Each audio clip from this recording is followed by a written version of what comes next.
Bienvenue dans cette nouvelle vidéo, j'espère que tu vas bien. Dans cette vidéo, je vais te donner les 3 pires erreurs que j'ai commises sur mon compte Instagram, des erreurs qui m'ont empêché d'évoluer correctement.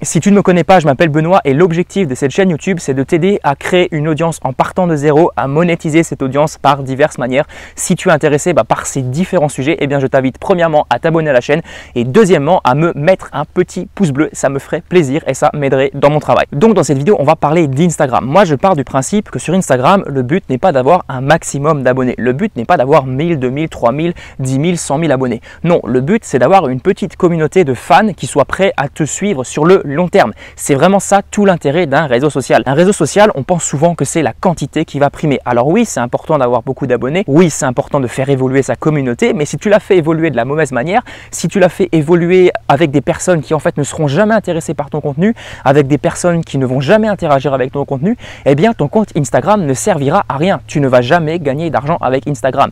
Et soyons honnêtes, aujourd'hui, si tu as prévu de développer une communauté, derrière, c'est qu'il y a forcément une raison.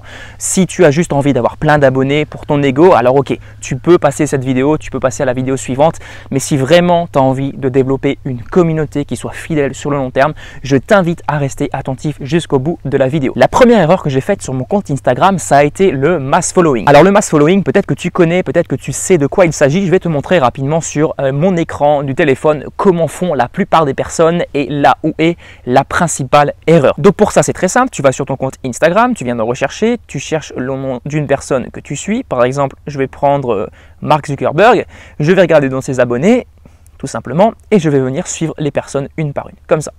Alors, j'ai fait une petite erreur, une par une, je suis, et je fais ça autant de fois que je le peux, bien sûr avec un maximum par jour, histoire de ne pas me faire griller d'Instagram, et tout va pour le mieux, les gens vont s'abonner en retour.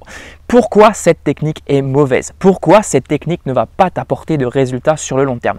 Parce que tu vas suivre des gens qui peut-être ne seront pas intéressés par ton contenu. Ok, là on va dire que c'est un petit peu gros l'exemple. J'ai pris des personnes de Mark Zuckerberg, c'est quelqu'un qui est connu par plein de personnes dans différentes thématiques, donc c'est pas le meilleur exemple. Mais on imagine que tu sélectionnes une personne dans ta thématique. Tu as des personnes qui en fait ne sont même pas des personnes, ce sont des robots qui se sont abonnés. Donc ce n'est pas la bonne solution. Tu risques vraiment de t'abonner à des personnes qui ne vont jamais interagir à ton contenu. Et je vais te dire une chose encore pire, c'est que si tu procèdes tout le temps ainsi, eh bien les gens vont en avoir marre. Parce que moi, ça m'arrive de voir des têtes qui s'abonnent, qui se désabonnent, qui s'abonnent, qui se désabonnent, c'est toujours les mêmes. Eh bien au bout d'un moment, qu'est-ce que je fais? Je bloque la personne, ça me saoule. Clairement, ça m'embête au maximum. Donc si la personne a vraiment envie que je m'abonne à son compte Instagram, eh bien elle n'a qu'à publier du bon contenu. Elle n'a qu'à publier des belles choses qui vont m'intéresser et qui vont me pousser à s'abonner à son compte. Voilà, maintenant qu'on a vu la mauvaise méthode, je vais te montrer ce qui est à mon avis la meilleure méthode pour faire du mass following.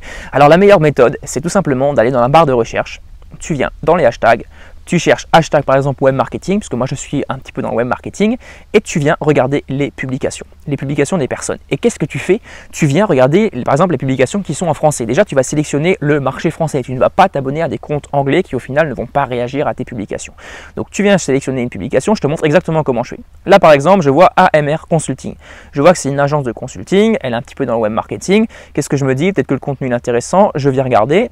Tout simplement, je regarde un petit peu comment c'est au niveau du compte, si c'est beau, si y a un nombre d'abonnés intéressant. Et ensuite, qu'est-ce que je fais? Je viens sur les publications, je viens aimer la première publication, la deuxième publication, la troisième et ainsi de suite. Je viens peut-être même laisser un commentaire et je viens m'abonner. Et un commentaire bien sûr personnalisé, pas envoyé par un robot. Je reviendrai sur les robots par la suite. Et ensuite, eh bien, je fais ainsi avec les autres publications que je vais retrouver, des publications qui sont en français, des personnes qui sont dans la thématique. Je vais sélectionner un maximum les personnes que je suis et qui auront le potentiel de me suivre en retour. Alors je vais te dire une chose, c'est que ça c'est quand même long à mettre en place. Comme tu l'as deviné, c'est bien plus long que juste de s'abonner au fur et à mesure à des milliers de personnes. Mais par contre, je peux te le garantir, c'est quelque chose qui t'apportera beaucoup plus de résultats sur le long terme. En général, je pense que tu connais cette phrase, ce qui te demande le plus de travail, c'est ce qui t'apporte le plus de résultats. Donc voilà, ça c'est ma technique que j'utilise pour faire du mass following. Alors comme tu le devines bien, ce n'est pas vraiment du mass following parce que je ne vais pas suivre des milliers de personnes par jour, j'en suis en moyenne une vingtaine par jour, mais je sais derrière que j'aurai beaucoup plus de retours que le simple fait de suivre des milliers de personnes qui au final vont s'abonner et qui ne vont pas réagir à mes publications et qui vont au final ne jamais faire partie de ma communauté. On passe à la deuxième pire erreur que j'ai commise sur mon compte Instagram, c'est l'automatisation. Et ça vient rejoindre la première erreur. Pourquoi je suis absolument contre l'automatisation? Je vais essayer d'apporter des arguments. Tu as le droit de ne pas être d'accord, tu as le droit d'être pour l'automatisation, mais moi vraiment j'ai un avis bien tranché là-dessus. La première raison qui me pousse à croire que l'automatisation c'est quelque chose en soi qui n'est pas bon pour développer une communauté, c'est que les gens vont le voir au bout d'un moment. Et les gens le voient de plus en plus, ça devient commun que quelqu'un suive quelqu'un, qui se désabonne ensuite automatiquement, qui vienne commenter automatiquement. C'est un petit peu toujours les mêmes commentaires qui arrivent. Et pour te raconter une petite anecdote, moi j'avais employé l'automatisation sur un de mes comptes Instagram et une personne m'a fait la réflexion: ouais, ça fait la deuxième fois que tu commentes ma publication avec le même commentaire. Moi j'avais fait un mauvais réglage, c'était de ma faute, mais je sais que c'est déjà arrivé à d'autres personnes et au bout d'un moment tu passes un petit peu pour un loser, pour un gars qui va absolument récupérer des abonnés, pour un gars qui n'a pas envie de se fouler pour son compte Instagram, qui n'a pas envie réellement d'apporter de la valeur. Et honnêtement c'est pas du tout la meilleure technique pour développer une communauté fidèle qui soit prête à te suivre sur le long terme. Et deuxième raison qui me pousse à croire que l'automatisation n'est pas la bonne solution, c'est que tu ne vas pas créer un vrai lien de confiance avec ta communauté. Tu vas poster tous tes trucs en début de mois, donc tous tes posts tu vas les mettre en début de mois et après tu ne vas plus aller sur ton compte Instagram. Et si tu ne vas plus sur ton compte Instagram, eh bien malheureusement les gens vont finir par t'oublier parce que tu ne vas pas répondre aux commentaires, j'y reviendrai par la suite, et tu ne vas pas être aux côtés de ta communauté. Le véritable but d'un réseau social, c'est d'être proche de ta communauté. C'est vraiment ma vision d'un réseau social et je pense que c'est la vision que tout le monde devrait avoir parce que un réseau social, ça comporte le mot social. C'est une société, c'est une petite société en fait que tu vas créer autour de toi. C'est des personnes qui vont te suivre vraiment sur le long terme. Donc si tu ne réponds pas à ces personnes, si tu te contentes juste de mettre de belles publications, si tu te contentes juste de faire le strict minimum, eh bien les gens ne vont pas du tout être attirés par ton contenu. Ils vont s'abonner à toi, mais derrière tu ne vas pas avoir de réels résultats. Donc pour pallier à ça, ce que je te recommande, c'est vraiment d'être le plus proche possible de ta communauté, de répondre aux commentaires, de répondre aux messages personnels.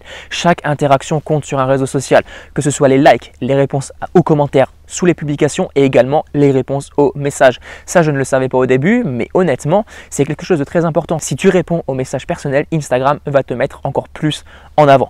Voilà, ça c'est pour la deuxième erreur. On passe à la troisième pire erreur que j'ai commise sur mon compte Instagram, c'est de ne pas apporter assez de valeur ajoutée. Pourquoi j'insiste là-dessus? Parce que les gens viendront s'abonner à ton compte Instagram pour la valeur que tu peux leur apporter. S'ils arrivent sur ton compte et qu'ils n'arrivent pas à trouver de valeur dessus, eh bien ils passeront, ils iront sur un autre compte Instagram et malheureusement tu auras perdu un abonné. Essaye toujours d'apporter un maximum de valeur, que ce soit par tes photos, tes publications, tes stories, etc.